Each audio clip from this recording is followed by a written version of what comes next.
Uma das grandes vantagens de um barco à vela é que ele pode ir mais longe. Mas o quanto mais longe? Na verdade, o limite não é ele, mas sim você. Veleiros não precisam de combustível se não ligar o motor e tem uma autonomia, digamos, infinita. Mas o limite real é quanto você consome de água, quanto você consome de comida, remédios, peças de reposição, esse tipo de coisa. E quanto você aguenta de tédio também. Mas é claro, um dos problemas que aparecem em uma viagem transatlântica é o isolamento.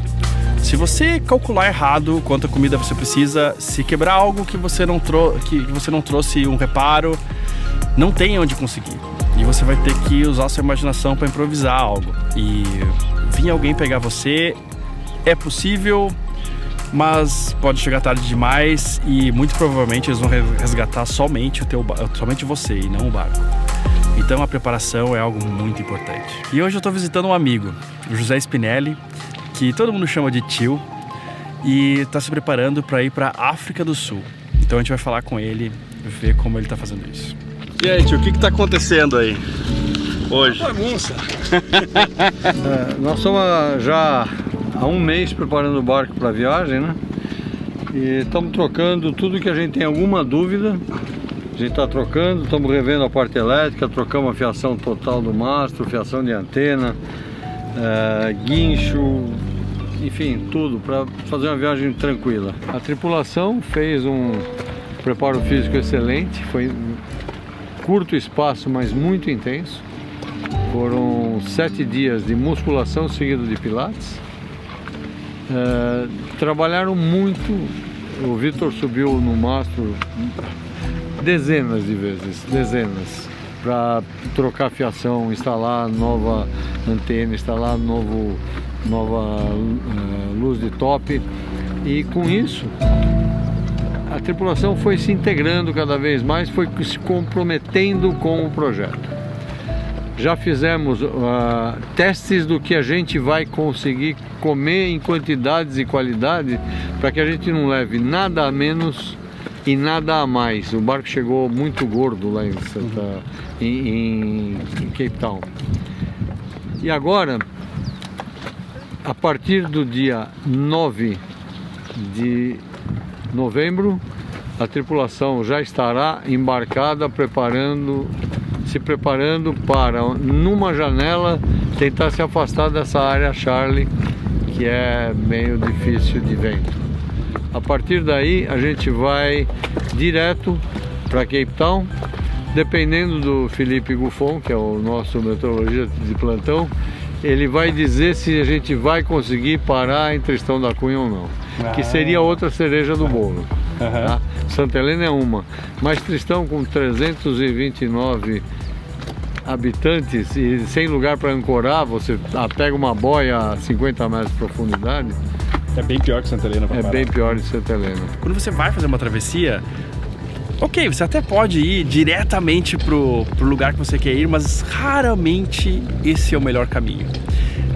No mar, nem sempre a menor distância entre dois pontos é uma reta. Até porque a Terra é um globo, né? E você teria, para andar em linha reta, atravessar água e talvez um pouco de terra para chegar em outro ponto. Existem sistemas de correntes e ventos que se tornam os caminhos preferenciais para você fazer essas travessias. Existe no Atlântico o contraciclone do Atlântico, que gira no sentido anti-horário e faz com que seja mais fácil você descer um pouco mais para chegar à África do Sul e pegar ventos favoráveis, do que ir contra o vento e as ondas, que é bem mais complicado. E nesse caminho do Brasil para a África, a ilha de Tristão da Cunha, que é um lugar muito raro de ser visitado, porque assim, ele fica a 2.800 quilômetros da África, não tem qualquer tipo de aeroporto e você só consegue ancorar ou pegar uma boia lá com condições muito boas de mar.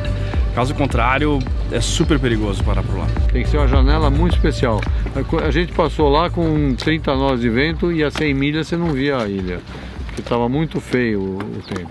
O que você espera dessa viagem, cara, e como foi pra ti a primeira? Cara, eu tive já o prazer de navegar com o tio Spinelli na viagem para a Argentina. Antes disso eu tinha feito o meu primeiro embarque um mês antes, zero experiência. E ela me trouxe muito aprendizado. É isso que eu espero para essa viagem também.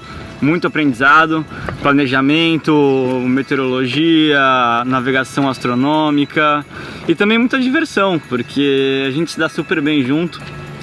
O Wagner, que é o outro tripulante também, a gente está super bem integrado nós três. Então eu espero muitas coisas boas dessa viagem, com certeza. Depois em Cape Town, essa tripulação desembarca, vai embarcar uma outra tripulação. E aí a gente tem um pouquinho de limite de partida, porque uma das pessoas de volta tem compromissos aqui em 15 de fevereiro. Então a gente está pensando em sair dia 1, 2 de janeiro. E o objetivo dessa viagem, na volta, é parar em Santa Helena. Depois chegar em Ubatuba já... Bom, temos que voltar, tudo bem, mas ir para Santa Helena é obrigatório. Santa Helena é outra ilha que fica no caminho de volta e é um pouco mais habitada. Tem 4.255 habitantes, segundo o último censo, e em 2016 fizeram um aeroporto. Mas tentaram alguns voos experimentais para lá e ficou muito perigoso, até que no ano passado, se não me engano, a Embraer conseguiu regularizar um avião lá, o E190, que consegue pousar lá com segurança e ter uma linha semanal. Essa ilha é famosíssima por causa do Napoleão Bonaparte, que passou seus últimos dias lá exilado e morreu lá também. E também é o santo grau da travessia do Atlântico. Todo mundo quer parar lá, mas não é em qualquer condição de tempo que você consegue. A gente fez muito Joinville, foram 8 vezes Joinville, 5 vezes Floripa, até que a gente se arriscou aí um pouco mais e fomos até a Argentina. Essa viagem, para durar 35, 40 dias, durou 65 dias. Porque uma parte da tripulação enjoou, a gente teve que desembarcar em Santos, perdemos janela meteorológica e assim foi. Mas ficou o gosto de uma viagem um pouco mais longa. Quando surgiu a oportunidade da gente ir para África do Sul, foi alguma coisa assim inatingível, ninguém consegue. Será que eu consigo? Esse barco está adaptado? E um monte de coisa desse tipo. A gente acabou indo como um teste. A preparação do barco eu fiz sozinho, a preparação de meteorologia eu fiz sozinho, reabastecimento, tudo, e a gente saiu daqui. Eu só fui perceber que eu estava indo para a África uma semana depois. E essa verdade caiu em mim como um tijolo. Eu não estava preparado para ir para a África quando eu estava a uma semana de viagem. Por quê? A correria era tão grande, fizemos tanta coisa, mexi tanta coisa, carreguei, ainda mais no final de ano, que aqui é lotado, o trânsito atrapalha, que quando eu entrei no barco, eu falei, legal, vou até ali. Peraí, até ali onde? Sabe? E esse susto foi muito grande, foi um baque muito grande. Eu percebi que eu estava indo para a África a 500 milhas da costa já. Eu não tinha percebido, não tinha caído em mim que eu ia fazer a travessia. Mas é uma coisa assim de psicológica, assim, né? Tu tinha te preparado com comida, com tudo. Sim, sim. Assim, mas não psicologicamente. Uhum. Tá? Então eu tive que encarar o dia a dia. E o grande problema de uma travessia dessas, pode falar o que quiser, o grande problema é o tédio. É o tédio. A paisagem não muda, não muda. Você lê, faz comida, prepara, risa a vela, desrisa a vela, toma uma forra, toma duas, toma três, depois levanta uma, levanta duas, mas é isso durante, no nosso caso, 38 dias. A gente pegou um ano muito atípico, mas totalmente atípico do que era previsto, e demorou um pouco mais, e eu perdi 10 quilos em 38 dias. Quando eu cheguei na África, eu já tinha escrito para minha mulher que eu jamais faria uma travessia dessas, que aquela era meu canto do cisne e acabou, não vou mais fazer. Na volta, a gente teve a sorte de encontrar uma tripulação bem mais jovem, com outro espírito, com um playlist espetacular, quer dizer, um com 23 anos, um com 35 e eu na época 68 anos, e os gostos batiam. A gente ouvia e cantava a mesma música o tempo inteiro. O astral foi diferente, eu não ia parar em lugar nenhum. Fui convencido, quase chicotada pela minha mulher, a parar em Santa Helena. Graças ao Felipe Buffon, da BBC, ele falou, a cereja do bolo você tem que ir. Até aí não teria grande problema, só que ele falou isso para minha mulher. E aí eu fui é um lugar que todo mundo tem que parar um dia, e a volta foi a viagem dos sonhos. Antes de continuar assistindo, não se esqueça de se inscrever no canal, dar um like, e se você tiver alguma dúvida, alguma sugestão em relação a isso, por favor, deixe um comentário também que a gente responde. E outro dia o tio nos convidou para um almoço onde alguns alunos estavam se formando. A Fernanda e o Celso, que vocês já conheciam do hashtag Sal80, e a Bruna, que mora com o Felipe em um veleiro na Austrália. Eles têm um perfil no Instagram chamado No Experience on Board. Na Austrália, com aquela fauna meio agressiva, deve ser mais difícil. Você tem os tubarões de rio, que o pessoal tem uns asiáticos que até pescam pra comer. E é como se fosse um atum, mas é um tubarão pequenininho. E Tem tubarão de rio e crocodilo de mar. não, o crocodilo de mar ele é em Darwin. E ele realmente existe. E é tudo sinalizado, você tem os locais onde tem. E tem gente que não vê essas placas, porque às vezes ficam cobertas por plantações. E aí o pessoal leva um sustinho, né? Mas realmente, sai vivo. Mas uma coisa que é super perigoso, que tem muito no rio, água viva. É difícil explicar para as pessoas que os animais lá não têm interesse nenhum em você, assim, humano, né, tocar em você, querer saber. Não. Olha, eu moro no Rio, que seria supostamente pior, né? E não tem nada. Não tem nem não tem nenhuma suricotazinha assim pra lá. Que decepção. Que decepção. É que você vai sair direto daqui pra lá, é isso? Vamos sair daqui direto. Sair daqui direto, rumo 155, rumo mágico, magnético. E vamos descer até 30, 32 sul, dependendo ainda de um estudo meteorológico que está sendo feito. A Marinha vai dar um apoio. Tipo, 155 já é o rumo de um arco direto pra lá. 155 é o rumo direto para a África do Sul. Seria o 136 verdadeiro.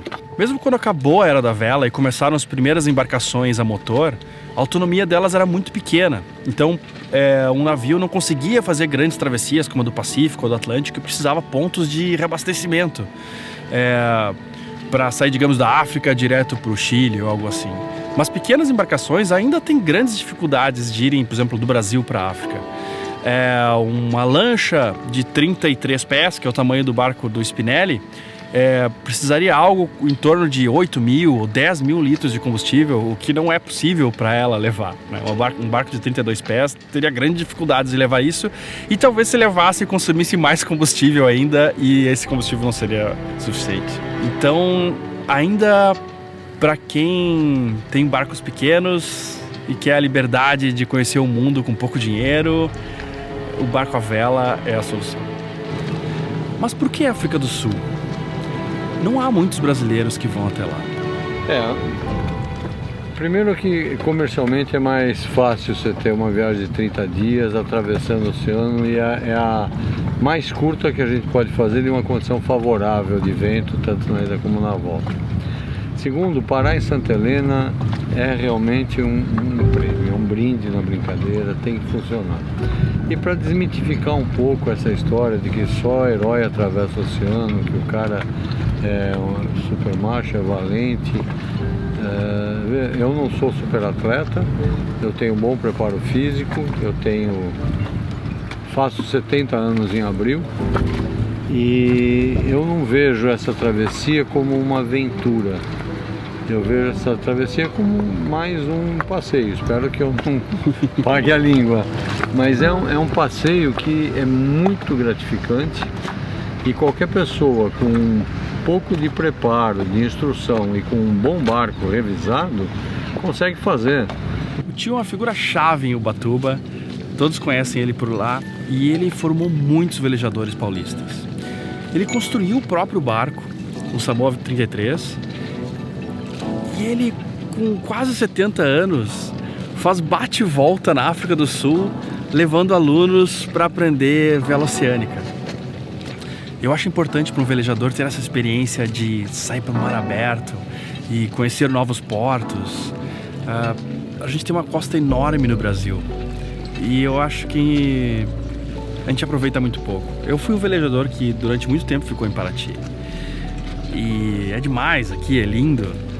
Mas quando você sai e conhece outros lugares, até aqui, no lugar onde eu sempre tive barco, tem mais valor agora. Eu acho que é uma experiência que todo mundo deve ter. E eu achei legal acompanhar que depois que a gente foi pro sul e mostrou várias ancoragens por lá, outros velejadores também foram. E também teve a Bruna e o Jairo do Caborges que organizaram a Farofeno, que fez com que muita gente saísse para velejar pro Nordeste, fosse até Recife, Fernando de Noronha. E eu acho que isso é um próximo passo para os velejadores no Brasil. Não que tem muitos velejadores que andam por tudo e pelo mundo, mas eu acho que há ainda um grande número de velejadores que fica só no próprio clube e não tem nada errado com isso.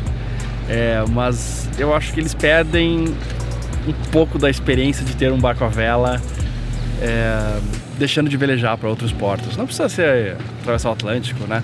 Mas nem todo mundo tem o tempo para isso, mas ir até o próximo porto, até outro estado, até outra região, eu acho que isso faz diferença. Olhar a cor do azul profundo longe da costa é uma experiência incrível. Não vai ser a mais confortável das experiências, vai te tirar um pouco fora da tua zona de conforto, mas acho que uma das poucas experiências que a gente tem hoje nesse mundo super populoso, de estar realmente por conta própria em contato com a natureza, no silêncio, e é uma experiência que te transforma. Você veja que no curso o atual Blue Water, que a gente chama, você faz 300 milhas. São 3 dias de navegação indo para Florianópolis, por exemplo. Você está a 75 milhas da costa. Ela não é muito diferente de uma travessia.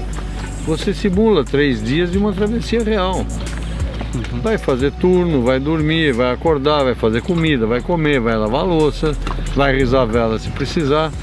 Então, você pensa, de Ubatuba a Florianópolis, 3 dias, quantas pessoas teriam a chance de fazer isso com os seus veleiros de fim de semana?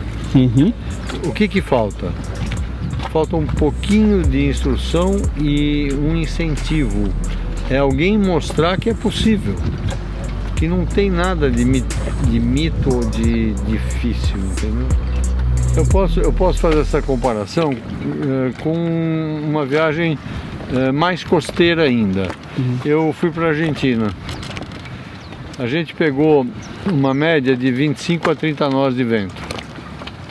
Com o mar um pouco desencontrado, o mar as ondas do Rio da Prata bem complicadas. O pior mar que a gente pegou e o pior vento foi a 6 milhas de São Francisco do Sul. Nós pegamos 52 nós de vento de sudoeste, não tinha pista, o mar não levantou, porque a gente estava subindo com o vento sudoeste, o vento de alheta, 30% da genoa, e a minha tripulação fazendo sanduíche lá embaixo e filmando um passeio. Não houve uma única situação para a África do Sul que fosse perto daquilo ali. A gente teve 42 nós de vento em algumas situações, 45 talvez, com 2 sistemas de onda, um de sudoeste e um de sudeste, que tornou o mar um pouco desconfortável, mas nada muito além do que a gente pegou perto de São Francisco. Então, não é a travessia, é a época, é o planejamento, é o preparo do barco e saber o que fazer com o barco. Antes de tu ir, e quando tu voltou, tu sentiu que tu voltou um velejador diferente? Sim. Eu talvez tenha voltado um velejador mais metido. Porque eu, sinceramente, sem modéstia ou falsa modéstia, eu achei uma viagem muito tranquila. Tanto na ida como na volta. Nada diferente de que eu já não tenha pego aqui nas viagens para o Golfo de Santa Catarina. Então, se alguém fala em ir para o Nordeste, eu não tenho muito interesse, porque lá o vento é constante, o mar é constante, a coisa é constante. Eu costumo brincar que para lá minha mãe vai de stand-up. Agora para o Golfo de Santa Catarina já é um pouco diferente. E descer para o Rio Grande do Sul é um pouco mais diferente. Se você consegue ir para Florianópolis, em vez de 3 dias, faça 30 dias, você chega na Cidade do Cabo. Basicamente é isso. Eu entrevistei muitos velejadores experientes no #Sal, que fizeram grandes travessias.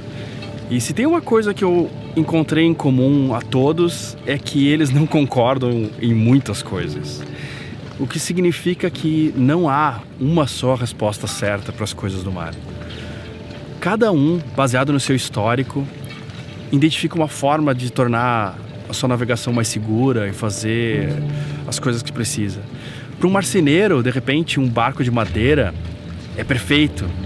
Para um mecânico, vai ter muito mais segurança em resolver os seus problemas com o motor do que um poeta, talvez, do que um velejador que tem uma experiência maior de regata, ou consertando velas, ou mastro. Então, cada um arranja um jeito de tornar mais seguro. Olha, eu também encontrei um barco francês chamado Frinet, amigos meus até hoje. Eles chegaram aqui e tudo no barco era elétrico. Ele aperta um botão, abre a vela. Ele aperta outro, abre a genoa. Ele aperta um botão, conecta e faz tudo por botão. Ele ligou o barco e já está gerando energia elétrica e água.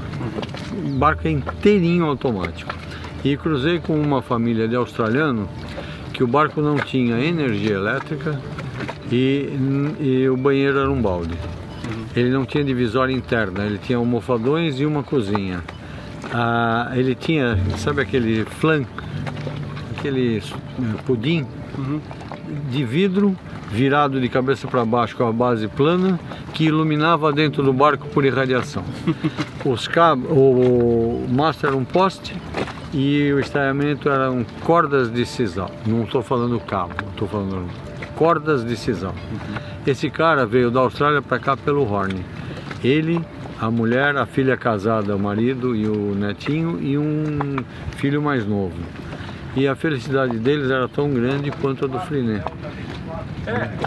E eu acho assim, ó, que dependendo do capitão e do barco, eu prefiro estar nesse barco do cara de sisal do que um cara que comprou um barco zero. Sim, é a teoria do Soneca. O Soneca é um barco que não tenha nada que eu não consiga arrumar. Então, isso eu acho assim também que pega, que por exemplo, eu não acho errado o cara se enfiar nos eletrônicos se o cara consegue consertar os eletrônicos e entende os eletrônicos. Tipo, eu não tô falando que só o eletrônico é bom e que não é importante o cara saber usar a carta de papel e que mesmo o cara que entende eletrônico pode ficar sem bateria e não poder usar nada. Não tô falando isso.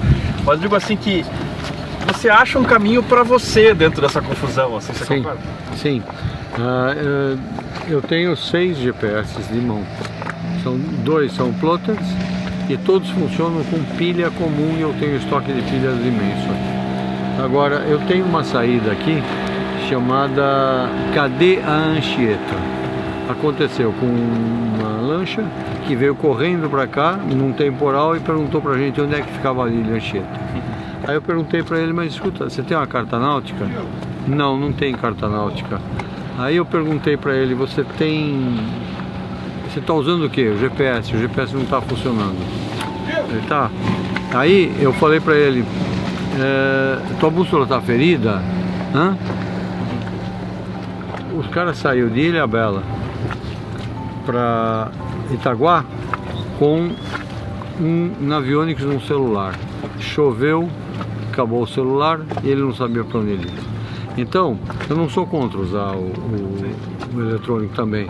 E eu paguei a língua na vida para a África. Eu só consegui usar o sextante em 4 dias, em 38 dias que não choveu. Tá? Então nós somos basicamente no eletrônico. Mas eu sei usar um sextante, tenho 3 no barco, sei usar a carta náutica, sei usar o almanaque náutico, tudo, e não me fio nisso. Conhece a teoria do KISS? Keep it simple, step. Assim. Não, keep it simple, sailor. Quando dá errado é keep it simple, stupid. Eu aproveitei esses dias para fazer uma aula de navegação astronômica com o tio e o Emerson. Ao postar no Instagram, fiquei surpreso que algumas pessoas desenharam disso como se fosse algo como comprar uma máquina de escrever ou um fax, ou dizendo que o GPS é mais preciso. É óbvio que o GPS é mais preciso, e ninguém hoje abandona o GPS para usar no sextante. Mas é um backup importante para quem vai fazer uma navegação astronômica. Não é à toa que praticamente todas as certificações mais sérias para velejadores pelo mundo pedem esse conhecimento ainda. De fazer um navegador pior não vai. Uma das coisas que incomodou um pouco na viagem foi o carrinho da genoa. Quando você tem que risar a genoa e mudar a posição do carrinho, normalmente o bordo de solta-vento está enterrado na água. E aí vir para cá com o cinto de segurança preso à barla, você abaixar para destravar o carrinho e correr o carrinho de uma forma meio brusca, porque as escotas estão batendo. A gente colocou um sistema usado no Amel, onde eu consigo regular o carrinho do cockpit. Você tem que pisar nessa escota para conseguir mexer o carrinho. Quando ela traciona, ela volta para trás. Então, aqui você regula a ida e a própria escota leva. Então você tem um ajuste muito mais preciso da posição desse carrinho do que você tinha com o pino. Outra coisa foi a entrada de ar, a ventilação. A gente tinha uma ventilação bolada por Nathaniel Herschorf em 1936, que funcionou maravilhosamente, até que a gente começou a pegar algumas ondas embarcando e elas inundavam de qualquer forma. Então nós fizemos um novo sistema de coifa, que elas são dirigidas e já foram testadas, não entra água. Dessa forma a gente tem uma ventilação forçada no barco, mesmo com chuva ou com tempestade. A gente mudou o sistema de iluminação do Soneca. As luzes de navegação eram muito baixas e as que eu tinha comprado na África do Sul, porque na ida elas quebraram, as escotas quebraram as minhas luzes normais, as da África do Sul eram muito fortes. Então você não conseguia enxergar além do barco por reflexo. Então nós pusemos uma luz de top, eliminando as de baixo, e pusemos uma luz de deck para poder enxergar. O Soneca nunca teve luz de deck, luz de top, agora está ficando meio Nutelinha, né? Fizemos um leme de fortuna, visto o que aconteceu com o pessoal do Katusha. Eu fiquei meio cismado, falei, não, um leme de fortuna a gente vai levar para não precisar improvisar. Na verdade eu improvisei uma porta de armário que tem o formato de um leme e eu só coloquei uma estrutura nela, tá? A gente está estudando como é que vai fazer. Trocamos todos os cabos elétricos do mastro e todos os fios de antena. Eles tinham 13 anos. Apesar de estarem em perfeito estado, achei melhor fazer uma revisão. E viramos todas as adriças. As adriças todas foram invertidas e mudados os pontos de flexão. As adriças que a gente viu sem condição, a gente trocou. E o Soneca está melhor do que quando foi para a água. A véspera é possivelmente o dia mais tenso de uma travessia. Pelo menos para quem tem juízo. Você dorme direito? Não, eu durmo direito. O que eu tenho é uma grande expectativa de tirar pelo menos uma semana de férias no mar, a hora que a gente estiver saindo. Porque aqui está tanta correria, tanta coisa para fazer, para a gente poder aproveitar a janela meteorológica de novembro, que eu acho que é a hora que a tripulação entrar no mar, puser o leme de vento no rumo certo, nós vamos dormir uns 3 dias seguidos, todo mundo. Tu sente que quando tu tá no mar, tudo fica mais simples? Sim, com certeza, simplifica tudo. Você faz a comida com o prazer de que você vai em seguida comer alguma coisa gostosa. Você se prepara para o seu turno como se fosse o melhor sono da tua vida. Você vai ter 2 horas ou 3 de sono. Você não fica enrolando para deitar. E essa história de dizer eu demoro para dormir, demora para dormir o primeiro, segundo dia. Você vai ver no terceiro dia como você vai cair duro no primeiro minuto do seu turno e reclamar na hora de acordar 3 horas depois, entendeu? Eu conheci muitos velejadores que fizeram travessias incríveis, mas tem uma característica no tio que eu gosto muito. é que ele não quer que essa experiência seja só pra ele. Ele quer levar outras pessoas, ele quer formar outras pessoas, ele quer mostrar que todos podem fazer isso. E eu acho que isso é muito nobre, isso é muito bacana e é algo que eu compartilho. Ele poderia tentar adorar a pílula e falar o quão difícil foram as condições que ele passou, e eu tenho certeza que houveram condições difíceis, mas ele transmite para todos uma verdade que é, apesar de que sim, você tem que aprender para fazer uma travessia assim, sim, você vai encontrar dificuldades que você vai ficar tenso, que vai te tirar do conforto, mas se você quer, você pode fazer. Isso é seu também. Eu vou deixar aqui uma frase que ele me falou nesse dia, que foi: não acumule tralhas no seu barco, acumule milhas. Em fórum.hashtagsal.com.br a gente tem o fórum do Hashtag Sal. E para quem tiver dúvidas sobre travessias, preparação e muitas outras dúvidas, tem várias coisas lá no fórum do Hashtag Sal que você pode aprender. Deixa um comentário lá, a gente vai fazer um post hoje sobre travessias oceânicas e a preparação para elas. Eu tenho certeza que você vai gostar. Não se esqueça de se inscrever no Hashtag Sal. E se você gostou muito mesmo, deixe um café pra gente lá no Apoia-se e ajude a gente a manter esse canal.